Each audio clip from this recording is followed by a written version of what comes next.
ఓం నమో నారాయణాయ. ఓం నమఃశివాయ. మాఘపురాణము 26వ అధ్యాయము.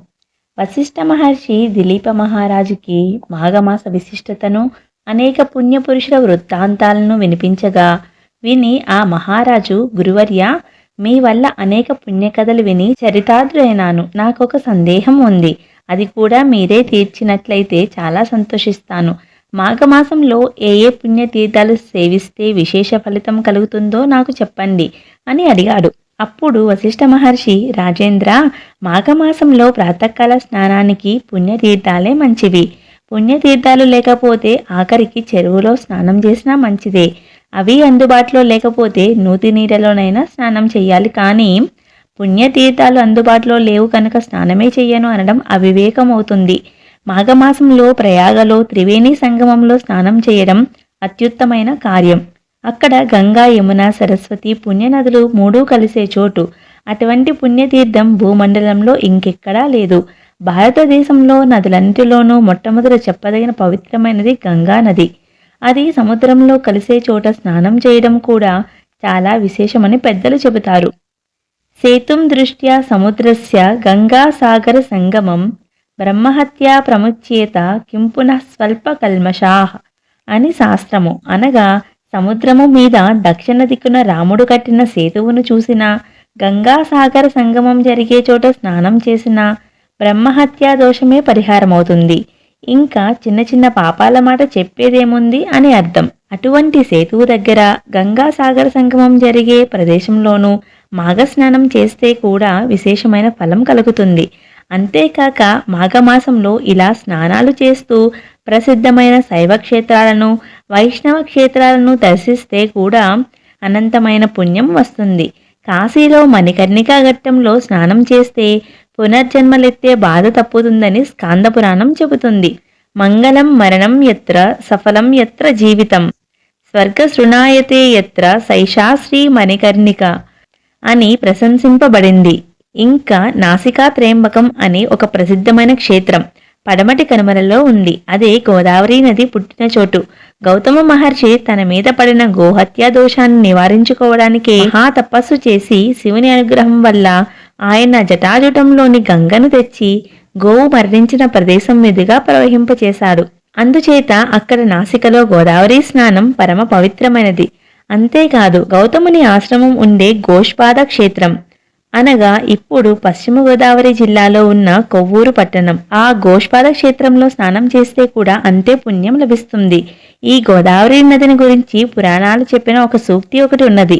నర్మదా నదీ తీరంలో తపస్సు చేయటం మంచిది, గంగా నదీ తీరంలో మరణించడం మంచిది, కురుక్షేత్రంలో దాన ధర్మాలు చేయడం మంచిది. గౌతమి నదీ తీరంలో అనగా గోదావరి నదీ తీరంలో ఈ 3 పనులు విశేషమైన ఫలితాన్ని ఇస్తాయని పురాణాలలో చెప్పబడింది. మన దేశంలో ఎన్నో పుణ్య నదులున్నాయి. వాటి ఒడ్డున ఎన్నో పుణ్యక్షేత్రాలు ఉన్నాయి. నదులు వాటి పవిత్రత్వం ప్రధానంగా ఉన్న ప్రదేశాలను పుణ్యతీర్థాలు అంటారు. నదులు లేకపోయినా దేవుడు అతని మహిమ కలిగిన ప్రదేశాలను పుణ్యక్షేత్రాలు అంటారు. అటువంటి తీర్థక్షేత్రాలను ఈ పర్వదినాల్లో ఒక్కసారి తలుచుకుని నమస్కారం చేసిన మహాపుణ్యం లభిస్తుంది. కొన్ని చోట్ల పుణ్యతీర్థాలు, పుణ్యక్షేత్రాలు కలిసిన ప్రదేశాలు ఉన్నాయి. వాటిలో కొన్ని కాశీనగరం, శ్రీరంగం, రామేశ్వరం, బాసర, శ్రీశైలం ఇలా చాలానే ఉన్నాయి. మన దేశంలో చాలా పవిత్రమైన నదులు కూడా ఉన్నాయి. గంగా, గౌతమి, నర్మదా, యమున, సరస్వతి, కావేరి, తుంగభద్ర, రేణుక, కృతమాల, తామ్రపర్ణి, వశిష్ట, సరయు, ప్రణీత మొదలైన నదులను ఎక్కడి నుండి తలుచుకున్నా మన పాపాలు నశిస్తాయి. అలానే కొన్ని క్షేత్రాలు అయోధ్య, మధుర, హరిద్వార, కాశీ, ఉజ్జయిని, పూరి, ద్వారక ఈ 7 క్షేత్రాలు మోక్షాన్ని ప్రసాదిస్తాయి. ఇలాంటివి ఎన్నో పుణ్యక్షేత్రాలు మన పవిత్ర భారతదేశంలో ఉండి తలుచుకున్న వారి పాపాలను నశింపచేస్తూ ఎంతో ప్రసిద్ధి పొంది ఉన్నాయి. ఈ పుణ్యతీర్థాలను, క్షేత్రాలను స్మరిస్తుంటే అక్కడి దేవతామూర్తులు, వారి మహాత్యాలు జ్ఞాపక వస్తాయి. అది కూడా మన జీవితానికి పరమార్థమే కదా. సరస్వతి నది తీరాన ప్రభాస తీర్థం ఉన్నది. ఆ తీర్థ స్మరణ మాత్రం చేత బ్రహ్మహత్యాది మహాపాతకాలు నశిస్తాయంటారు. దీనికి ఒక ప్రాచీన పురాణ గాథ ఉంది, చెబుతాను విను.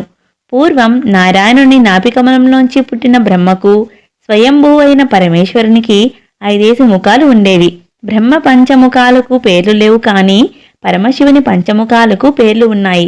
శివుని తూర్పు ముఖానికి తత్పురుష ముఖమని, దక్షిణ ముఖానికి అఘోర ముఖమని, పశ్చిమంగా ఉన్న ముఖానికి సత్యోజాతమని, ఉత్తరంగా ఉన్న ముఖానికి వామదేవ ముఖమని, ఊర్ధ్వంగా ఉన్న ముఖానికి ఈశాన ముఖమని పేర్లు ఉన్నాయి.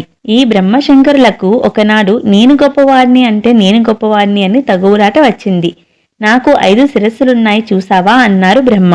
నాకు 5 శిరస్సులే ఉన్నాయి, కానీ నాకు 5 ముఖాలలో 15 కన్నులు ఉన్నాయి చూసావా, అందుకే నేనే గొప్పవాణ్ణి అన్నారట శివుడు. వారిద్దరి తగువు క్రమంగా పెరిగి పెద్దదై యుద్ధానికి దారితీసింది. వారిద్దరికీ పెద్ద యుద్ధం జరిగింది. ఆ మహాయుద్ధంలో శివుడు రౌద్రాకారంతో విజృంభించి ఊర్ధ్వంగా ఉన్న బ్రహ్మగారి 5వ శిరస్సును ఖండించేశారట. శివుడికి బ్రహ్మహత్యా దోషం సంక్రమించింది. నరికిన బ్రహ్మదేవుని తల శివుని చేతికి అంటుకుపోయింది. బ్రహ్మదేవుడు, నా శిరస్సును తెగ నరికావు కనుక నువ్వు ఈనాటి నుండి భిక్షమెత్తుకుంటూ నా తలపుర్రనే భిక్షాపాత్రగా ఉపయోగించుకుంటూ తిరగమని శపించారట. అప్పటి నుండి శివుడు ఆది భిక్షు అయినాడట. ఈశ్వరుడు చాలా అందమైన రూపం కలవాడు. అతడు బదరికావనంలో మునుల ఆశ్రమాల దగ్గరికి వచ్చి భవతీ భిక్షాందేహి అని అడిగితే ఆ ముని భార్యలు భిక్షం వేయడానికి వచ్చి శివుని సుందరాకారాన్ని చూసి మోహప్రాంతులై శివుని వెంట పోతుండేవారట. అందులోని ఈశ్వరుడు దిగంబరుడు కదా. మునులంతా మీరు వస్త్రాలు ధరించి భిక్షాటనకు రమ్మని కోరారట. కాని శివుడు వినిపించుకోక దిగంబరుడుగానే వస్తుండేవారట. మునిపత్నులు అతన్ని చూసి వెంటబడుతూనే ఉండేవారట. ఇది చూసి సహించలేక మునులందరూ పరమేశ్వరుడు అన్న విషయాన్ని మర్చిపోయి నీ లింగం భూమి మీద రాలిపోవుగాక అని శపించారట. శివలింగం నేల మీద పడి 1000 సూర్యుల కాంతితో ప్రకాశించిందట. దానిని చూసి శివుడు విచారపడి ఆ మునుల్ని చూసి, మీకందరికీ జ్ఞాన ప్రదాతను నేనే. మీ తపస్సులని నా అనుగ్రహం లేనిదే ఫలించవు.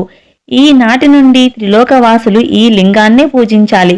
అప్పుడే నా అనుగ్రహం మీకు కలుగుతుంది అని శాసించాడట. మునులు భగవంతుణ్ణి శపించినందుకు పశ్చాత్తాపపడి ఆ శివలింగాన్ని గంగాజలంతో అభిషేకించి శివుని అనుగ్రహం పొందారు. శివుడు బ్రహ్మకపాల క్షేత్రానికి వెళ్ళగానే చేతి నుండి బ్రహ్మ శిరస్సు ఊడి అక్కడ పడి అదొక పుణ్యస్థలమైందట. శివుడు బ్రహ్మకపాల క్షేత్రానికి వెళ్ళగానే చేతి నుండి బ్రహ్మ శిరస్సు ఊడి అక్కడ పడి అదొక పుణ్యస్థలమైంది. అక్కడి నుండి శివుడు ప్రభాస తీర్థానికి వెళ్ళి అక్కడ ఆ తీర్థంలో స్నానం చేసి బ్రహ్మహత్యా పాతకాన్ని పోగొట్టుకున్నారు అని వశిష్ఠ మహర్షి దిలీప మహారాజుకి చెప్పారు. మాఘపురాణము 26వ అధ్యాయము సంపూర్ణం. సర్వేజన సుఖినో భవంతు. ఓం నమో నారాయణాయ. ఓం నమశివాయ. మాఘపురాణము 27వ అధ్యాయము. వశిష్ఠ మహర్షి దిలీప మహారాజు అడుగగా మాఘమాస మహాత్యాన్ని తెలిపే ఇంకొక కథ ఇలా చెప్పారు. పూర్వం ద్వాపరయుగంలో అంగదేశాన్ని పరిపాలించే సులక్షణుడు అనే రాజు ఉండేవాడు. అతడు మహాబల పరాక్రమాలు కలవాడు. రాజులందరినీ గెలిచి భూమండలానికి చక్రవర్తి అయి సామంతరాజుల నుండి కప్పాలు వసూలు చేస్తూ ఇంద్రభోగంతో ఉండేవాడు. అతనికి 100 భార్యలు. అంతమందిని పెళ్లాడినా ఒక్క భార్య యందు కూడా సంతానం కలగలేదు. ఎన్నో వ్రతాలు, యజ్ఞాలు, పూజలు చేశాడు. కానీ ఫలితం కనిపించలేదు. తపస్సాలులైన ఏ మహామునులనైనా అడిగితే తనకు సంతానం కలిగే వ్రతం లాంటిది చెబుతారనే ఆశతో ఒకనాడు భార్యలతోనూ పరివారంతోనూ బయలుదేరి నైమిసారణ్యానికి వెళ్ళాడు. నైమిసారణ్యం పరమ నైష్ఠికులైన మహర్షులుండే పవిత్ర ప్రదేశం కదా మరి. సులక్షణుడు అక్కడికి వెళ్ళి వినయ విధేయతలతో సౌనకాది మహామునులను దర్శించుకొని వారికి సాష్టాంగ నమస్కారాలు చేసి, మహాత్ములారా, నేను పూర్వజన్మలో చేసిన పాపమో మరేమో కానీ ఈ జన్మలో 100 మంది రాణులను వివాహమాడిన ఒక్క రాణి వల్ల కూడా నాకు పుత్ర సంతానం కలగలేదు. అందుకు కారణమేమిటో సెలవిచ్చి నాకు పుత్ర సంతతి కలిగే ఉపాయం చెప్పండి అని దీనంగా ప్రార్థించాడు. ఆ మునులు రాజును చూసి కరుణగలవారై, మహారాజా, నువ్వు పూర్వజన్మలో సౌరాష్ట్ర దేశానికి మహారాజువు. ధర్మాత్ముడవై రాజ్య ప్రజలను చక్కగా పరిపాలించి ఎన్నో యజ్ఞయాగాలు, వ్రతాలు ఆచరించేవాడివి. ప్రతి సంవత్సరం మాఘమాస వ్రతం కూడా చేసేవాడివి. కానీ మాఘశుద్ధ సప్తమి అనగా రథసప్తమి నాడు అన్ని దానాలు ధర్మాలు చేసేవాడివి. కానీ ఎప్పుడూ కూడా కూష్మాండ దానం చెయ్యలేదు. ఆ దోషం చేత నీకు ఈ జన్మలో సంతానం కలగలేదు. మేము నీకు ఇప్పుడు ఒక చూత ఫలాన్ని మంత్రించి ఇస్తున్నాము. దీన్ని ఇంటికి తీసుకుపోయి దేవుని మందిరంలో ఉన్న దేవునికి పూజ చేసి దీన్ని నైవేద్యంగా సమర్పించిన తరువాత నీ రాణులందరికీ చిన్న చిన్న ముక్కలుగా కోసి తినిపించు. వారంతా గర్భవతులవుతారు. నీకు శతపుత్ర లాభం కలుగుతుంది అంటూ ఒక పెద్ద మామిడి పండును అభిమంత్రించి రాజు చేతిలో పెట్టారు. రాజు చాలా సంతోషించి వారికి అనేక కృతజ్ఞాభివందనాలు సమర్పించి తన రాజసౌధానికి చేరుకున్నాడు. చూతఫలాన్ని దైవమందిరంలో ఉంచి అందరూ స్నానాలు చేయడానికి వెళ్ళారు. ఆ 100 మంది రాణులలో రెండవ భార్య తన సవతులందరికీ సంతతి కలగడం సహించలేక అందరికంటే ముందు స్నానం ముగించి వచ్చి ఆ మామిడి పండును దొంగలించి ఎవరూ చూడకుండా తనొక్కతే తినివేసింది. రాజు రాణులు స్నానాలు చేసి అలంకరించుకుని దేవుని పూజా మందిరంలోనికి వచ్చేసరికి అక్కడ పెట్టిన మామిడి పండు మాయమైంది. ఎవరు తీశారని అంతఃపురంలో గగ్గోలు బయలుదేరింది. రాజు అందర్నీ విచారించాడు. చివరికి రెండవ రాణి దొంగలించి తినేసినట్లు తెలిసింది. రాజు మాత్రం ఏమి చేయగలడు? కొన్నాళ్లకు చిన్నరాణి గర్భవతి అయ్యింది. మహారాజు మునులు చెప్పిన మాటలు నిజమైనాయని చాలా సంతోషపడ్డాడు. చిన్నరాణి గర్భవతి కావడం మిగిలిన రాణుల అసూయకు మూల కారణమైంది. ఆమెకు గర్భస్రావం అయిపోవాలని వారు ఎన్నో ఉపాయాలతో చాలా ప్రయత్నాలు చేశారు. మునుల ఆశీర్వచన బలం వల్లనో దైవ నిర్ణయం వల్లనో వారు చేసిన ప్రయత్నాలలో ఏ ఒక్కటి కూడా ఆ కడుపులో ఉన్న శిశువును ఏమీ చేయలేకపోయింది. చిన్నరానికి వారు పెట్టిన మందుల ప్రభావం వల్ల మతి చెడి పిచ్చిదైపోయింది. ఆ స్థితిలో ఆమె ఒకనాడు ఎవ్వరూ చూడకుండా అడవిలోకి వెళ్ళిపోయింది. అడవిలో తిరిగి తిరిగి అలసిపోయి స్పృహ తప్పి ఒక చోట పడిపోయింది. ఆ సమయంలోనే ఆమె ప్రసవించి ఒక మగబిడ్డను కన్నది. దురదృష్టవశాత్తు అదే సమయంలో ఆకలితో ఉన్న ఒక పులి వచ్చి రాణిని పట్టి ఈడ్చుకుని పోయి ఒక కొండ గుహలో ఆమెను చంపి తినివేసింది. పిల్లవాడు ఏడుస్తున్నాడు. అప్పుడు అడవిలో ఉన్న పక్షులు జంతువులు వచ్చాయి. పక్షులు తమ రెక్కలతో ఎండ తగలకుండా కాపాడాయి. జంతువులు బాగా పండిన పండ్లు తెచ్చి ఆ పళ్ళ రసంతో అతనికి ఆకలి తీర్చాయి. అలాగ 2-3 ఏళ్లు గడిచాయి. పిల్లవాడు ఆ జంతువులతోనూ పక్షులతోనూ ఆడుకుంటూ ఒక్కడే బ్రతికేస్తున్నాడు. ఒకప్పుడు ఆ కుర్రవాడు ఒక సరస్సు ఒడ్డున ఆడుకుంటున్నాడు. ఆనాడు మాఘశుద్ధ పూర్ణిమ పర్వదినం కావడం చేత దగ్గర ఊళ్ళ వారంతా ఈ సరస్సులో స్నానం చేసి వెళ్తున్నారు. వారిలో 2 భార్యలున్న ఒక పెద్ద రైతు తనకు పిల్లలు లేరని విచారిస్తూ ఉండేవాడు. అతను కూడా స్నానానికి వచ్చి అక్కడ ఆడుకుంటున్న పిల్లవాడిని చూసి సంతోషపడి తన ఇంటికి తీసుకుని పోయినాడు. అతడు ఎవరో, అలా అడవిలో ఎందుకు ఒంటరిగా ఉన్నాడో, ఎవరి పిల్లవాడో తెలుసుకోవాలని ప్రయత్నించాడు. కానీ ఆ వివరాలు ఏమీ అతనికి తెలియలేదు. తనకు దైవం ప్రసాదించిన బిడ్డ అనుకుని వారు ఆ పిల్లవాన్ని ముద్దుగా పెంచుకుంటున్నారు. ఆ యజమాని భార్యలిద్దరూ పోటీలు పడి మరీ పిల్లవానికి సేవలు చేసేవారు. వీడు నా పిల్లవాడు అంటే నా పిల్లవాడు అని తగువులాడుకునేవారు. అలాగే వారి సంరక్షణలో ఆ పిల్లవాడు 2 ఏండ్లు పెరిగాడు. ఈ 2 ఏండ్లలో ఆ 2 సవతులలోనూ అసూయ బాగా పెరిగి నా పిల్లవాడికి సేవ చేయడానికి నువ్వెవరు అంటే నువ్వెవరు అని పోట్లాడుకుంటూ వీధిని పడ్డారు. ఒకనాడు పెద్ద భార్య సవతి మీద కోపంతో ఆ బాలుణ్ణి తీసుకుపోయి అడవిలో వదిలేసి వచ్చేసింది. యజమాని వచ్చి పిల్లవాడి కోసం వెతికాడు, కానీ కనబడలేదు. కోపం వచ్చి భార్యల్ని 2 చావబాదాడు. ఫలితం లేకపోయింది. అడవిలో విడవబడిన పిల్లవాడు ఏడుస్తూ తులసి మొక్కలు గుబురుగా పెరిగిన ఒక పొదరింట్లో పడుకొని నిద్రపోయాడు.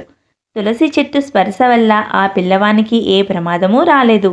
కానీ ఆకలికి ఏడుస్తూ ఆ తులసి ఆకులు కోసుకుంటూ తింటూ కాలక్షేపం చేస్తున్నాడు. దైవానుగ్రహం ఉన్నవాడికి అరణ్యంలో ఉన్న ఆపదలు రావు కదా. అక్కడికి కొన్ని సాధు జంతువులు పక్షులు వచ్చి అతనికి స్నేహితులుగా నిలబడ్డాయి. ఒకరి భాష మరొకరికి తెలియకపోయినా భావాలు మాత్రం అర్థమవుతాయి కనుక ఆ పిల్లవాన్ని ఆ పశుపక్షాదులే ఆహారం తెచ్చిపెట్టి పోషిస్తూ వచ్చాయి. మానవులకి ఉన్నన్ని దురాలోచనలు, అసూయలు, ద్వేషాలు పశుపక్షాదుల్లో ఉండవు కదా. తల్లి గర్భంలో ఉన్నప్పుడు సవతి తల్లుల అసూయకు గురి అయి అడవికి వచ్చాడు. అడవిలో పుట్టాడు, అడవిలోనే పెరిగాడు. మధ్యలో 2-3 ఏళ్ళు ఆ రైతు ఇంట్లో ఆయన భార్యల వల్ల తల్లి ప్రేమను రుచి చూశాడు. కానీ అంతలోనే వారి మాత్సర్యానికి బలి అయి మళ్ళీ అడవిలో పడ్డాడు. అడవిలోని పశువులు, పక్షులు అసూయ ద్వేషాలు లేని నిర్మల హృదయాలతో దైవానుగ్రహం వల్ల అతనిని ఆదరించాయి. జ్ఞానవంతులం అనుకునే మనుష్యులలో లేని జాలి, కరుణ, వాత్సల్యము జంతువులలో ఉంటాయి. అవి నిత్యం ఆహారం తెచ్చి పిల్లవానికిచ్చి పోషిస్తున్నాయి. బాలుడు ఎప్పుడూ ఆ తులసి పొదలో నివసిస్తూ తులసి స్పర్శతో ఉండడం వల్ల అతని మీద ఎవ్వరూ ఊహించనంతగా దైవానుగ్రహం ప్రసరించింది. 2-3 ఏళ్ల పాటు బ్రాహ్మణుడి ఇంటిలో ఉన్నందువల్ల అతనికి మానవులు మాట్లాడే భాష అబ్బింది. దాంతోపాటు భగవదనుగ్రహం తోడైంది. అప్రయత్నంగా అతని నోటి వెంట శ్రీహరి, కేశవ, నారాయణ, మాధవ, పద్మనాభ, వాసుదేవ వంటి శ్రీ మహావిష్ణువు నామాలు వస్తూ ఉండేవి. ఒక తులసి పొదలో కూర్చుని భగవంతుని నామాలు జపిస్తేనే అతని మీద భగవంతుని కరుణా కటాక్షం ప్రసరించి నోరు లేని పశుపక్షాదులచే సేవలు చేయిస్తోంది. అలాంటి తులసి వృక్షాన్ని మన ఇంటి ఆవరణలో పెంచుకొని దానికి నిత్యం పూజా పునస్కారాలు చేస్తే కలిగే ఫలితం ఎంతో ఎవరైనా వర్ణించగలరా? చేస్తున్న పాపాలు నశిస్తాయి. ఇహలోకంలో అన్న వస్త్రాలకు భోగాలకు లోటు ఉండదు. పరలోకంలో శ్రీ మాధవుని పాద సాన్నిధ్యం లభిస్తుంది. అది తులసి మహాత్యం. అక్కడ సులక్షణ మహారాజు అడవిలోకి పారిపోయిన గర్భవతి అయిన భార్య కోసం చాలా వెతికించాడు. కానీ ఆమె జాడ తెలియక నిరాశ చెంది ఊరుకున్నాడు. తులసి పొదలోని రాజకుమారునికి వేరే పని ఏముంది? నిత్యం తనకు వచ్చిన హరినామాలను జపిస్తూ ఉండేవాడు. ఒకనాడు ఆకాశవాణి అతనికి మాఘమాస వ్రతం ఆచరించు, శ్రీ లక్ష్మీనారాయణునికి తులసి దళాలతో పూజ చెయ్యి, రేపటి నుంచే 4 రోజులు చెయ్యి అని వినిపించింది. ఆకాశవాణి మాటలు విన్న బాలుడు ఆ మరునాటి నుంచే ప్రక్కనే ప్రవహిస్తున్న సెలయేటిలో స్నానం చేసి వచ్చి తులసి దళాలు కోసి ఎదురుగా దేవుడు ఉన్నట్లే భావించి హరినామాలతో పూజ చేస్తూ ఉండేవాడు. మాఘమాసం వెళ్ళిపోయింది. రాజకుమారుని వ్రతం పూర్తయింది. శ్రీమన్నారాయణుడు లక్ష్మీదేవితో సహా ప్రత్యక్షమై, చిరంజీవి, నీ పూజలకు సంతోషించాను. నీకు ఏం వరం కావాలో కోరుకో అన్నాడు. ఆ బాలుడు, స్వామి, ఎప్పుడూ నీ దగ్గరే ఉండి నాకు ఇలాగే పూజలు చెయ్యాలని ఉంది అన్నాడు. అప్పుడు శ్రీనాథుడు, బాలకా, నువ్వు మహారాజువై చాలా కాలం భూమిని పాలించే యోగం ఉంది. నువ్వు జీవించినంతకాలం పుత్ర పౌత్రాది సంపదలతో తురతూగి చివరకు నా సన్నిధికి వద్దువు గాని ప్రస్తుతం మీ తండ్రి దగ్గరకు వెళ్ళు. నా మీద భక్తిని విడిచిపెట్టకు. మాఘమాస వ్రతాన్ని ఎప్పుడూ మానకు అని చెప్పి సునందుడు అనే సేవకుణ్ణి పిలిచి, ఈ బాలకుణ్ణి వీని తండ్రి దగ్గరకు చేర్చు అని ఆజ్ఞాపించి అంతర్ధానమైనారు. సునందుడు రాజకుమారుని తీసుకుని సులక్షణుని దగ్గరికి వచ్చాడు. బాలుని వృత్తాంతమంతా చెప్పి అతనికి బాలుణ్ణి అప్పగించాడు. సులక్షణుడు అమితానందభరితుడై బాలుణ్ణి కౌగరించుకుని లేడనుకున్న కొడుకు దొరికినందుకు చాలా సంతోషించాడు. బాలుడు ఇంతకాలం అడవిలో ఏం సంస్కారాలు లేకుండా ఉన్నాడని అతనికి సుధర్ముడు అని నామకరణం చేసి ఉపనయనాది సంస్కారాలు చేసి పండితులైన గురువుల దగ్గరికి విద్యాభ్యాసం కోసం పంపాడు. శ్రీహరి అనుగ్రహ పాత్రుడైన ఆ కుమారుడు చాలా కొద్ది కాలంలోనే సమస్త విద్యలు నేర్చి మహాపండితుడైనాడు. యుక్త వయసు రాగానే తండ్రి కుమారునికి యోగ్యురాలైన రాజకుమార్తెను చూసి పెండ్లి చేసి పట్టాభిషేకం చేసి రాజ్యానికి రాజుని చేశాడు. కుమారుడు ప్రజారంజకంగా రాజ్యం పాలించడాన్ని చూసి చాలా ఆనందించి తాను భార్యలతో వానప్రస్థాశ్రమం స్వీకరించడానికి అడవికి వెళ్ళాడు. సుధర్ముడు పుత్ర పౌత్రాది సంతతి కలిగి అనేక యజ్ఞయాగాలు శ్రీహరి ప్రీతి కోసం చేసి మాఘమాస వ్రతాన్ని విస్మరించకుండా చేసి చాలా కాలం ధర్మబద్ధుడై రాజ్యపాలన చేసి చివరికి శ్రీహరి సాన్నిధ్యానికి చేరాడు. మాఘపురాణము 27వ అధ్యాయము సంపూర్ణం. సర్వేజన సుఖినో భవంతు. ఓం నమో నారాయణాయ. ఓం నమఃశివాయ. మాఘపురాణము 28వ అధ్యాయము. కృష్ణమదముని జహ్ను మహర్షితో ఇట్లా పలికెను. మునివర్య, ఎంతటి పాపాత్ములైనా సరే, మాఘమాస వ్రతం ఆచరించని వారైనా సరే, భక్తి శ్రద్ధలతో మాఘమాస వ్రతాన్ని ఆచరించేవారు చేసే పూజలను చూస్తే చాలు, వారు కూడా ముక్తిని పొందుతారు అనడానికి ఉదాహరణగా నీకొక కథ చెబుతాను విను అంటూ ఇలా చెప్పారు. పూర్వం బారకుడు అనే శూద్రుడు వ్యవసాయం చేసుకుంటూ జీవించేవాడు. అతని భార్య భామిని మహా కోపిష్టి మనిషి. ఏ కారణం లేకపోయినా ఇరుగు పొరుగు వారితో రోజూ పోట్లాడుతూ ఉండేది. ఈవిడి నోటికి జడిసి గ్రామంలో ఆడవారంతా తప్పించుకుని తిరుగుతూ ఉండేవారు. ఈవిడి గారి భర్త బారకుడు కూడా ఈవిడినే సమర్థిస్తూ పెళ్ళాంతో పాటు దెబ్బలాట్లకు వస్తుండేవాడు. వీరికి వినయుడు అనే కుమారుడు ఉన్నాడు. అతడు చిన్నప్పటి నుంచి చాలా నెమ్మదైనవాడు. తల్లిదండ్రులు ఏమన్నా కొట్టినా కూడా సహించి కాలం గడుపుతూ ఉండేవాడు. అదృష్టం వల్ల ఇతనికి మంచి స్నేహితులు దొరికారు. వారితో పాటు పాఠశాలలకు వెళ్ళి గురువుల దగ్గర చక్కగా చదువులు నేర్చుకుంటూ ఉండేవాడు. అది తల్లిదండ్రులకు నచ్చేది కాదు. అయినా చదువు మీద శ్రద్ధ ఉండడం చేత వెళ్ళి గురువులు చెప్పేది నేర్చుకుంటూ ఉండేవాడు. వినయుడు పెరిగి పెద్దవాడై తండ్రికి వ్యవసాయపు పనుల్లో చేదోడు వాదుడుగా ఉండేవాడు. తల్లి మాత్రం అతన్ని ఏదో వంక పెట్టుకుని తిడుతూ ఉండేది. పెద్దవాడయ్యాడు కదా, తిట్టకూడదు అనే ఆలోచన ఆమెకు వచ్చేది కాదు. వినయుడికి పెళ్లి వయసు వచ్చింది. భామిని సంగతి తెలియని అమాయకుడు ఒకడు బుద్ధిమంతుడైన వినయుణ్ణి చూసి ముచ్చటపడి తన కూతురిని ఇచ్చి వివాహం చేశాడు. ఆ కోడలి పేరు సువ్రత. పేరుకు తగినట్లే నిజంగా చాలా మంచి అలవాట్లు గలది. సువ్రత వినయులు ఎంతో అన్యోన్యంగా కాపురం చేస్తుండేవారు. సువ్రత భర్తను దైవంగా ఆరాధించేది. అత్తమామల్ని భక్తితో సేవించేది. అత్తగారిని ఏ పని ముట్టుకొనివ్వకుండా అన్ని పనులు తానే చేస్తూ శ్రమపడుతున్న భామిని మాత్రం ఆ పని అలా చేశావు, ఈ పని ఇలా చేశావు అంటూ కోడల్ని తిడుతూ కొడుతూ ఉండేది. భారకుడు కూడా భార్యతో పాటు కొడుకును కోడల్ని తిడుతూ కొడుతూ ఉండేవాడు. తల్లిదండ్రులు ప్రత్యక్ష దైవాలు అని గురువులు చెప్పిన మాట జ్ఞాపకం ఉంచుకొని వారు ఏమన్నా ఆ నవదంపతులు సహించి కాలం గడుపుకునేవారు. అంతగా బాధ అనిపిస్తే రాత్రి అందరూ నిద్రపోయిన తర్వాత ఒకరి కష్టాలు ఒకరు చెప్పుకొని ఓదార్చుకునేవారు. ఒకనాడు వినయుడు అత్తగారి చేతిలో దెబ్బలు తిని ఏడుస్తున్న భార్యను చూసి తన తల్లిదండ్రులతో ఇలా అన్నాడు. తల్లిదండ్రులారా, మీరు పెద్దవారు, లోకానుభవం ఉన్నవారు, మంచి చెడ్డలు తెలిసినవారు. మీకు నేను చెప్పదగిన వాణ్ణి కాదు, చెప్పవలసిన అవసరం కలిగిస్తున్నారు. మీరు మీకిన్ని విధాలుగా సేవలు చేస్తున్న మీ కోడలి మీద కోపం ఎందుకు? పిల్లలను కని వంశాన్ని వృద్ధి చేసే కోడలి మీద మీరింత ద్వేషం చూపించవచ్చునా? అసలు మీ కోపానికి కారణం ఏమైనా ఉందా? ఉంటే చెప్పండి, నేను నా భార్యను మందలిస్తాను. ఇంత కోపం మీ గౌరవాన్ని పోగొడుతుంది కదా. నేను కానీ నా భార్య కానీ మీకేమి అపకారం చేశాము? కోపం వల్ల జ్ఞానం, వివేకం నశించి అనేక అనర్థాలు కలుగుతాయని మీకు తెలియదా? అందుచేత మీరు కోపాన్ని తగ్గించుకొని మా మీద వాత్సల్యం చూపించండి అని వేడుకున్నాడు. కొడుకు చెప్పిన ఈ మంచి మాటలు ఆ తల్లిదండ్రులకు చెవుల్లో సీసం కరిగించి పోసినట్లయినాయి. దాంతో వారు మరింత చెలరేగిపోయి, మాకు చెప్పడానికి మీరెంతటి వారు, ఎలా ఉండాలో మాకు తెలియదా? తల్లిదండ్రులకి నీతిబోధ చేస్తున్న మిమ్మల్ని ఏం చేసినా పాపం లేదు అంటూ కొడుకు కోడళ్ళ మెత్తదనం చూసి వారిద్దరిని చావబాదారు. తల్లిదండ్రుల్ని ఎదిరించకూడదనే నీతికి కట్టుబడి కొడుకు కోడలు కూడా వారు కొట్టే దెబ్బలు భరించారు. ఒకనాడు కోడలు వంటలు చేసి మూతలు పెట్టి పొలం నుంచి మామగారు భర్త వస్తారని ఎదురుచూస్తుంది.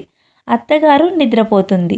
పెరటి తలుపు తోసుకుని ఒక కుక్క వంటింట్లో దూరి చేసిన వంటలను చిందరవందర చేసిపోయింది. కోడలు వచ్చి చూసి తెల్లబోయింది. అత్తగారు లేచి వచ్చి చూసి కోడల్ని అశ్రద్ధగా ఉన్నందుకు చితకబాది ఒక గదిలో పెట్టి తాళం వేసింది. భర్త కొడుకు వచ్చారు. భామిని జరిగింది చెప్పింది. వినయుడు భార్యను హింసించవద్దని ఎంతో బ్రతిమలాడాడు. కాళ్ళు పట్టుకుని తల్లిదండ్రులను బ్రతిమలాడి ఏడ్చాడు. కానీ ఒకరిని మించిన పట్టుదలతో ఇంకొకరు కొడుకు మాటల్ని వినలేదు. కొడుకు ఆ గది గుమ్మం ముందే తిండి తిప్పలు లేకుండా పడి ఉన్న ఆ తల్లిదండ్రులకు జాలి కలగలేదు. వారం రోజులు గడిచిపోయాయి. కోడలి తండ్రి కూతుర్ని చూద్దామని వచ్చాడు. అతనిని చూసి భామిని, నీ కూతురు ఇలా చేసింది, అలా చేసింది అని పెద్ద నోరు పెట్టుకుని అరచి, కావలసే నీ కూతుర్ని నువ్వే చూడు అంటూ తాళం తీసి తలుపులు తెరిచింది. కోడలు తిండి లేక మలమల మాడిపోయి చచ్చిపడి ఉంది. దానితో అందరూ లబోదిబోమన్నారు. పిల్ల తండ్రి వీరిని శాపనార్థాలు పెడుతూ వీరు చేసిన ఘనకార్యాన్ని ఊరంతా చెప్పుకొని ఏడుస్తూ వెళ్ళిపోయాడు. వినయుడు తల్లిదండ్రుల దగ్గర ఏడుస్తూ వచ్చాడు. వారు అతని ముఖం చూడలేక తల్లు వంచుకున్నారు. కొడుకు తల్లిదండ్రుల్ని ఏమీ అనలేదు. వారి ముఖాలలోకి ఒకసారి చూసి ఇంట్లోంచి వెళ్ళిపోయాడు.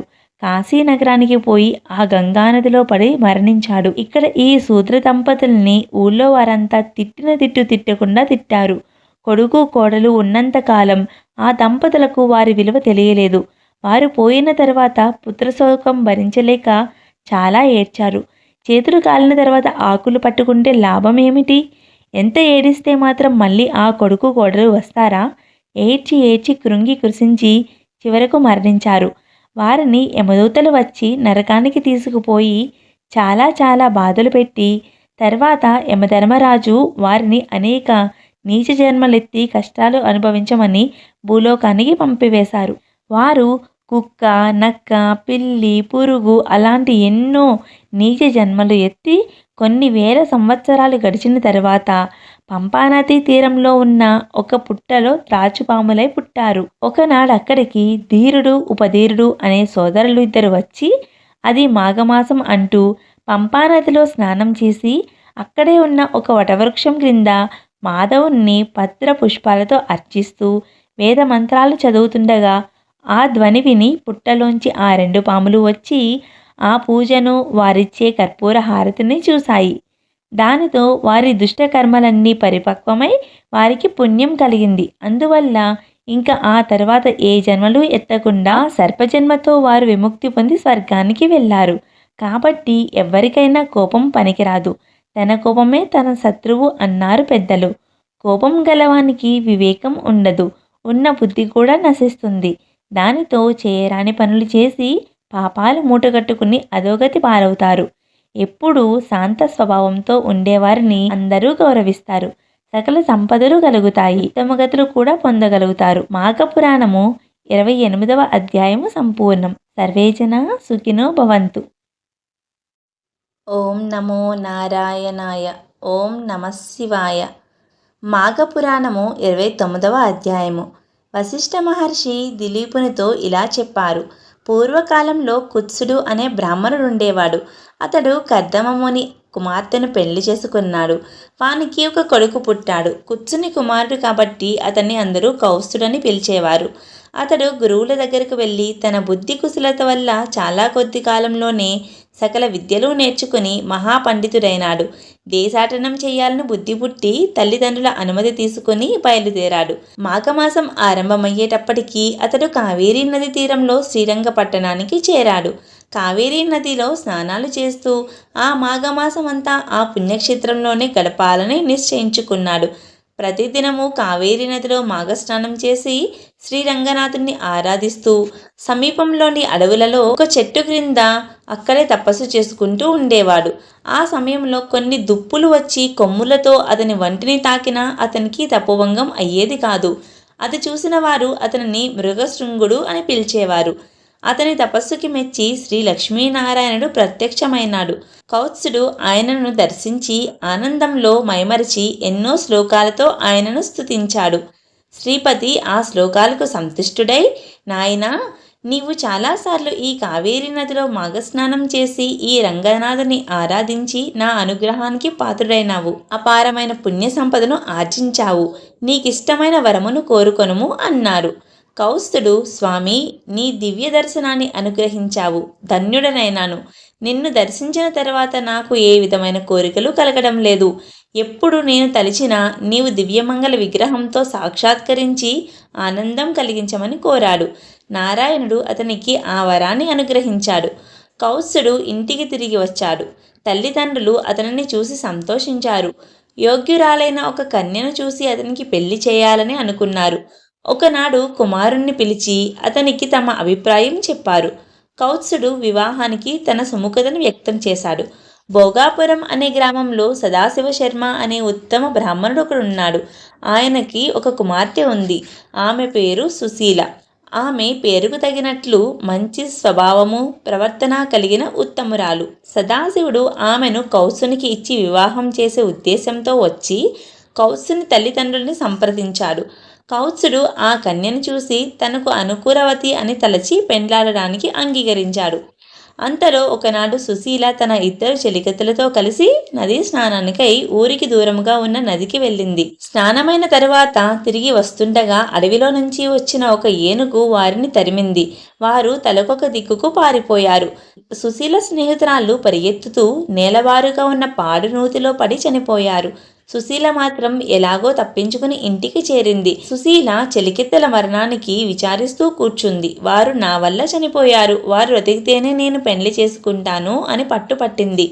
ఆ సంగతి తెలుసుకుని కౌత్సుడు, నేను యముని గురించి తపస్సు చేస్తాను, ఆ అమ్మాయిల శరీరాలను తెచ్చి జాగ్రత్త చేయండి అని చెప్పి ఒక నదీ తీరానికి పోయి నదిలో స్నానం చేసి తపస్సు చేయడానికి కూర్చున్నాడు. అమ్మాయిలను తరిమిన ఏనుగు అక్కడికి వచ్చింది. కౌత్సుని తీక్షణంగా చూసి తొండంతో ఎత్తి తన మీద కూర్చోబెట్టుకుంది. కౌత్సుడు తన కమండలంలో ఉన్న నీళ్లు దాని మీద చల్లాడు. అది వెంటనే ఒక దేవతా స్వరూపుడిగా మారి కౌత్సునికి నమస్కరించి తనకు శాప విమోచనం కలిగించినందుకు కృతజ్ఞతలు చెప్పి వెళ్ళిపోయాడు. కౌత్సుడు మళ్ళీ తపస్సులో కూర్చున్నాడు. యముడు ఆయనకు ప్రత్యక్షమై ఏమి వరం కావాలో కోరుకోమనగా కౌత్సుడు తాను వరించిన వధువు యొక్క చెలికెత్తెలను బ్రతికించమని అడిగాడు. యముడు అతని దయా స్వభావానికి సంతోషించి అతను అడిగిన వరం ఇచ్చాడు. సుశీల చెలికత్తెలు నిద్రలోంచి లేచినట్లుగా బ్రతికి వచ్చారు. వారిని చూసి సుశీలతో సహా అందరూ ఆనందించారు. ఆ చెలికత్తెలు తాము చూసిన యమలోక విశేషాలను చెప్పారు. జీవులు చేసిన పాపాల్ని బట్టి శిక్షలుంటాయి, ఘోర పాపాలకు శిక్షలు కూడా ఘోరంగానే ఉంటాయి. అలాంటి వారిని కాలిని ఇనుప స్తంభాలకు కట్టిపడేస్తారు. కొంతమందిని మరుగుతున్న నూనెలో పడవేసి వేయిస్తున్నారు. కొంతమందిని తలక్రిందులుగా వేలాడదీసి కింద మంటలు పెడతారు. కొంతమందికి వాతలు పెడతారు. కొంతమందికి పాములు తేళ్లు ఉన్న నూతులలో పాడేస్తున్నారు అంటూ చెప్పుకొచ్చారు. అది విన్నవారు భయపడుతుంటే సుశీల వారికి ధైర్యం చెప్పి మాఘమాస వ్రతం చేసే పుణ్యాత్ములకు అసలు నరకం వైపు చూసే పని కూడా ఉండదు, కాబట్టి అందరూ మాఘమాస వ్రతం తప్పకుండా చెయ్యండి అని చెప్పింది. అది విని కౌత్సుడు సుశీల ధర్మబుద్ధికి మెచ్చుకొని ఆమెను వివాహమాడాడు. గృహస్థ ధర్మాలన్నీ యథావిధిగా నిర్వర్తిస్తూ ఉన్నాడు. కౌత్స దంపతులకు కొన్నాళ్లకు ఒక కుమారుడు పుట్టాడు. వారు చాలా సంతోషించి జాతకర్మ జరిపించి మృకండు అని నామకరణం చేశాడు. శుక్లపక్ష చంద్రుడిలా పెరుగుతున్న ఆ బాలుని చూసి ఆనందించేవారు. పిల్లవానికి ఉపనయనం చేసే వయసు వచ్చింది. మంచి ముహూర్తాన ఉపనయనం చేసి విద్యాభ్యాసానికి గురుకులానికి పంపారు. పిల్లవాడు మంచి తెలివితేటలతో చదువుతూ అన్ని విద్యల్లోనూ పండితుడైనాడు. అతనికి తల్లిదండ్రులు ఒక చక్కని పిల్లను చూసి పెండ్లి చేశారు. వివాహమై చాలా కాలం గడిచినా వారికి సంతానం కలగలేదు. వారణాసి మహాపుణ్యక్షేత్రం, అక్కడికి వెళ్ళి అన్నపూర్ణా సమేతుడైన శ్రీ విశ్వనాథుని సేవిస్తే ఆయన కటాక్షం వల్ల పుత్ర సంతానం కలుగుతుందని భావించి ఆ కొడుకు భార్యతో సహా వారణాసికి వెళ్ళి అక్కడ గంగానదిలో మణికర్ణికా ఘట్టంలో స్నానం చేసి శ్రీ విశ్వేశ్వర స్వామిని ఆరాధించాడు. విశ్వనాథాలయంలోనికి వెళ్ళగానే తాను కైలాస పర్వతానికి వెళ్ళినట్లు ఆనందపరవశుడై ఎంతో భక్తితో అభిషేకాలు అర్చనలు చేశాడు. ఆ అవిముక్త క్షేత్రంలో తాను కూడా ఒక శివలింగాన్ని ప్రతిష్ఠించి దానికి మృకండునాథలింగం అని పేరు పెట్టి పూజించాడు. ఎంతకాలం అలా పూజించినా అతనికి సంతానం కలగలేదు. ఇంకా పరమేశ్వరుని గురించి తపస్సు చేయాలని నిర్ణయించుకొని ఆ కాశీక్షేత్రంలోనే ఒక ఏకాంత ప్రదేశంలో కూర్చుని ఏకాగ్రమైన మనస్సుతో తపస్సు చేశాడు. కొంతకాలానికి చంద్రశేఖరుడు ప్రత్యక్షమైనాడు. మృకండు అతనికి భక్తితో నమస్కరించి శ్రీరుద్ర మంత్రాలతో స్తుతించి స్వామి, నువ్వు సకల సద్గుణాల రాశి సౌందర్యవతి పతివ్రత అయిన భార్యను ప్రసాదించావు. ఆమెతో నేను గృహస్థ ధర్మాలను ఆచరిస్తున్నాను. కానీ గృహస్థులకు ఆనందదాయకమైన సంతానాన్ని కూడా అనుగ్రహించి మా గృహస్థాశ్రమానికి పరిపూర్ణత్వం కలిగించు అని శంకరుణ్ణి ప్రార్థించగా ఆయన, మృకండముని, నీ కోరిక నెరవేరుతుంది. అయితే ఒక విషయం చెప్పు. వైధవ్యంతో ఏడుస్తూ చిరకాలం బ్రతికే కుమార్తె కావాలా, అల్పాయుష్కుడైన 16 సంవత్సరాలు మాత్రమే జీవించే ఒక కుమారుడు కావాలా అని అడిగాడు. మృకండ స్వామి, నన్నింకా పరీక్షించాలనుకుంటున్నావా? సరే, వితంతువై ఉండే కుమార్తె కంటే అల్పాయుషుడైన కుమారుడే మేలు కదా, కుమారుణ్ణి ప్రసాదించు అని కోరుకున్నాడు. పరమశివుడు తదాస్తు అని అంతర్ధానమైనాడు. పరమేశ్వరుని దయవల్ల మృకండ ముని భార్య మరుధ్వతి గర్భవతి అయి 9 మాసాలలో నిండిన తర్వాత పున్నమి చంద్రుల లాంటి కుమారుణ్ణి కన్నది. మృకండునికి పుత్ర సంతానం కలిగిందని విని బారసాల నాటికి మృకండుని ఆహ్వానం మీద మునీంద్రులంతా విచ్చేశారు. బారసాల మహావైభవంగా జరిగింది. మృకండు బాలుణ్ణి మునీశ్వరుల దగ్గరకు తీసుకుపోయి మ్రొక్కించాడు. వారంతా చిరంజీవి అని దీవించారు. ఆ బాలుడే మహాభక్తుడి చిరంజీవి అయిన మార్కండేయుడు. మాఘపురాణము 29వ అధ్యాయము సంపూర్ణం. సర్వేజన సుఖినో భవంతు. ఓం నమో నారాయణాయ. ఓం నమఃశివాయ. మాఘపురాణము 30వ అధ్యాయము. వశిష్ఠుడు దిలీప మహారాజుకి మృకండ మహాముని కాశీ విశ్వనాథుని వరం వల్ల పుత్ర సంతానం పొందిన వృత్తాంతాన్ని వివరించి, మహారాజా, అల్పాయుష్కుడైన మార్కండేయుడు చిరంజీవి ఎలా అయ్యాడో చెబుతాను విను అంటూ తర్వాతి కథను ఇలా వివరించారు. మార్కండేయుడికి తల్లిదండ్రులు చూడాకర్మ మొదలైన సంస్కారాలన్నీ చేశారు. 7వ సంవత్సరం రాగానే బాలునికి ఉపనయనం సంస్కారం కూడా చేసి గురువుల దగ్గర చదివించారు. ఆ బాలుడు కుశాగ్ర బుద్ధి కనుక గురువులు నేర్పిన విద్యలన్నీ కొద్ది కాలంలోనే గ్రహించి వేదాలలోనూ శాస్త్రాలలోనూ పురాణ ఇతిహాసాలలోనూ మహాపండితుడై అందరి మన్ననలు పొందాడు. ఇది ఆనందం కలిగించే విషయమే. అయినా తల్లిదండ్రులు రోజులు గడుస్తున్న కొద్దీ కుమారుని ఆయుర్దాయం తరిగిపోతుందన్న విషయం తెలుసును కనుక వారు విచారంగానే ఉన్నారు. అన్ని విద్యల్లోనూ పండితుడైన కుమారుణ్ణి చూచి ఒకనాడు తండ్రి, నాయనా, నీవు చదువులన్నీ చదివి పండితుడైనవైనందుకు మాకు చాలా సంతోషంగా ఉంది. అయినా గురువులు, మునులు, దేవతలు ఎవ్వరు కనపడినా వారికి అభివందనం చేసి వారి ఆశీస్సులు పొందడం చాలా శ్రేయస్కరం. నువ్వు అలా చేస్తూ ఉండు, నీ ఆయుర్దాయం వృద్ధి అవుతుంది అని చెప్పారు. మార్కండేయుడు తల్లిదండ్రుల ఉపదేశాలని పాటించి పెద్దలు, ఋషివర్యులు ఎవ్వరు కనబడినా ముందు వారికి నమస్కరించేవాడు. వారు చిరంజీవ అని దీవించేవారు. 16వ సంవత్సరం వచ్చినప్పటి నుంచి మృకండ దంపతుల మనోవేదన వృద్ధి అవుతూనే ఉంది. పరమేశ్వర వరప్రసాదుడైన మార్కండేయుని 16వ జన్మదినోత్సవానికి మునీంద్రులందరినీ ఆహ్వానించాడు మృకండు. ఎవ్వరి నోటి దీవెనలో ఏ మహాత్యం ఉంటుందో ఎవరు చెప్పగలరు? పిల్లవాడు చిరంజీవి కావచ్చును అనే ఆశతో ఆ విధంగా మహర్షులందరినీ ఆహ్వానించాడు. వారంతా చిన్నతనంలోనే మహాపండితుడైన మార్కండేయుని చూడాలనే ఉద్దేశంతో ఉత్సాహంతో మురకండుని ఆశ్రమానికి వచ్చారు. మురకండు వచ్చిన అతిథులందరికీ తగిన మర్యాదలు చేశాడు. మార్కండేయుడు వచ్చి పెద్దలందరికీ పాదాభివందనం చేశాడు. వారంతా దీర్ఘాయుష్యమంతుడు కమ్మని సంతోషంగా దీవించారు. అందరికీ చేసినట్లే వశిష్ఠ మహర్షికి కూడా పాదాభివందనం చేశాడు మార్కండేయుడు. ఆయన నమస్కరిస్తున్న మార్కండేయుణ్ణి నివారించారు. అక్కడ మునులంతా, వశిష్ఠ మహర్షి, మార్కండేయుడు నమస్కరిస్తుంటే మీరు నివారిస్తున్నారెందుకు అని అడిగారు. అందుకు వశిష్ఠుడు, ఇతని ఆయుర్దాయము 16 ఏళ్లే కదా, మీరంతా ఇతనిని చిరంజీవి కమ్మని దీవించారు. అదెలా సాధ్యమవుతుంది? ఇది 16వ జన్మదినోత్సవం. పరమేశ్వరుడు ఇచ్చిన ఆయుర్దాయం ప్రకారం ఇంక ఇతడు 1 సంవత్సరమే జీవిస్తాడు. ఇతడు నాకు నమస్కరిస్తే చిరంజీవా అని నేను ఎలా దీవించగలను? అందుకే నమస్కరించవద్దని నివారించాను అన్నాడు వశిష్ఠ మహర్షి. అంతవరకు మార్కండేయుణ్ణి చిరంజీవ అని దీవించిన మహామనులంతా ఒక్కసారి తెల్లబోయారు. అయితే మా దీవెనలు అసత్యం కావలసిందేనా అని వశిష్ఠముని అడిగారు.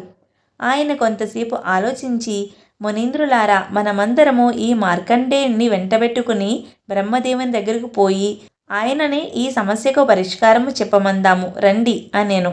అప్పుడు మునులంతా మార్కండేయుని వెంటబెట్టుకుని బ్రహ్మగారి దగ్గరికి వెళ్ళారు. బ్రహ్మదేవుడు ఈ మునులంతా ఒక్కసారి తన దగ్గరకు వచ్చినందుకు చాలా ఆనందించారు. బ్రహ్మదేవుని చూడగానే మార్కండేయుడు వెళ్ళి సాష్టాంగ నమస్కారం చేశాడు. అలవాటు చొప్పున బ్రహ్మగారు చిరంజీవ అని దీవించేశారు. అప్పుడు వశిష్ఠాది మునులంతా బ్రహ్మగారికి నమస్కరించారు. తర్వాత వశిష్ఠ మహర్షి బ్రహ్మదేవునికి మార్కండేయుని జన్మ వృత్తాంతం అంతా చెప్పారు. బ్రహ్మ జరిగిన పొరపాటుకు కొంచెం విచారించి మార్కండేయుని దగ్గరకు పిలిచి శిరస్సు మీద హస్తము ఉంచి, పరమేశ్వరుడు మీ దీవెనలను సఫలం చేస్తూ ఈ బాలుని అనుగ్రహించి చిరంజీవిని చేయునుగాక అని మనస్సులో శివుని ప్రార్థించాడు. అప్పుడు మునుల వైపు చూసి బ్రహ్మదేవుడు, మునులారా, ఇతనికి ఇంకా ఎలాంటి ప్రమాదము రాదు, మీరు నిశ్చింతగా వెళ్ళిరండి అని చెప్పి, నాయనా మార్కండేయ, నువ్వు పుణ్యక్షేత్రమైన వారణాసికి వెళ్ళి శ్రీ విశాలాక్షి సమేతుడైన విశ్వనాథుణ్ణి ఎల్లప్పుడూ సేవిస్తూ ఉండు. నీకింక మరణ భయం ఉండదు అని చెప్పి ఇంటికి పంపివేశాడు.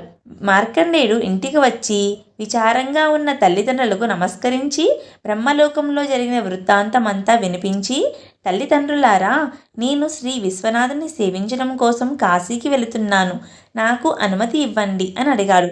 వారు, నాయనా, ఒక్కగానొక్క కుమారుడవు, నిన్ను విడిచి ఎలా ఉండగలము? అందుచేత మేము కూడా నీతో పాటే కాశీకి వస్తాము అంటూ ప్రయాణమైనారు. అందరూ కాశీకి వచ్చిన తరువాత మృకండ మహాముని విశ్వేశ్వరాలయ సమీపంలో ఒక ఆశ్రమం ఏర్పరచుకొని నిత్యము గంగా స్నానం చేస్తూ విశ్వనాథుని దర్శించుకుంటూ కొడుకును చూస్తూ కాలం గడుపుతున్నాడు. మార్కండేయుడు బ్రహ్మ ముహూర్తంలో లేచి గంగానదిలో స్నానం చేసి విశ్వేశ్వరాలయానికి వెళ్ళి ఆ గంగాజలంతో పరమేశ్వరుని అభిషేకం చేసి ఆయన్నే ధ్యానిస్తూ ఆ విశ్వేశ్వర సన్నిధిలోనే ఉండిపోయేవాడు. మార్కండేయునికి 16 సంవత్సరాలు నిండాయి. మొదట పరమేశ్వరుడిచ్చిన ఆయుర్దాయం పూర్తి అయ్యింది. యమధర్మరాజు తన భటుల్ని పంపి మార్కండేయుణ్ణి పట్టుకురమ్మన్నారు. వారు విశ్వేశ్వరుని సన్నిధిలో ఉన్న మార్కండేయుని దగ్గరకు వెళ్ళలేకపోయారు. పాసం విసురుదామంటే చేతులు కదలలేదు. మార్కండేయుడి చుట్టూ మహాకాంతిపుంజం ఆవరించి యమభటుల్ని దూరంగా తరిమికొట్టింది. వారు యమధర్మరాజు వద్దకు పోయి తమ అవస్థ చెప్పుకొన్నారు. యముడు ఆశ్చర్యపడి తానే స్వయంగా వచ్చాడు. మార్కండేయుడి మీద కాలపాసం విసిరాడు. మార్కండేయుడు విశ్వేశ్వర లింగాన్ని కౌగలించుకుని ప్రార్థించాడు. విశ్వనాథుడు భక్తుని ఆక్రందన విని వెంటనే లింగం నుండి ఆవిర్భవించి త్రిశూలంతో యముని సంహరించి మార్కండేయుని రక్షించాడు. యముడు చనిపోవడం చేత దుష్కార్యాలు చేసే వారందరూ యమలోకానికి వచ్చి శిక్షించే అధికారి లేకపోవడంతో యమలోకాన్నంతా గందరగోళం చేస్తున్నారు. అది చూసి బ్రహ్మాది దేవతలు విశ్వేశ్వరుని దగ్గరకు వచ్చి, మహాప్రభో విశ్వనాథ, శాంతించు. యముడు తన కర్తవ్యాన్ని తాను సరిగా నెరవేర్చాడు.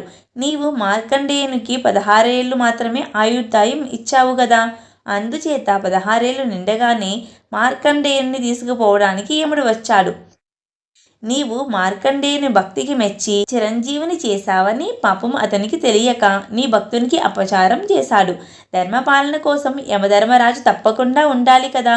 అందుచేత క్షమించు, యముని బ్రతికించు మహానుభావ అని వేడుకొన్నారు. అప్పుడు విశ్వేశ్వరుడు యముని బ్రతికించి, యమధర్మరాజా, నీ విధిని నువ్వు నిర్వర్తించుకో, కానీ నా భక్తుల జోలికి మాత్రం రాకు అని శాసించాడు. మృకండ మహర్షి విశ్వనాథుని దయవల్ల తమ పుత్రుడు చిరంజీవి అయినందుకు చాలా సంతోషించి తాము చేసిన మాఘమాస వ్రతమహిమ వల్ల తమ కొడుకు తమకు దక్కాలని అనంత పరవశులైనారు. మార్కండేయునికి శివుడు రెండవసారి ఇచ్చిన ఆయుర్దాయము 7 బ్రహ్మకల్పములు. మాఘపురాణము 30వ అధ్యాయము సంపూర్ణం. సర్వేజన సుఖినో భవంతు.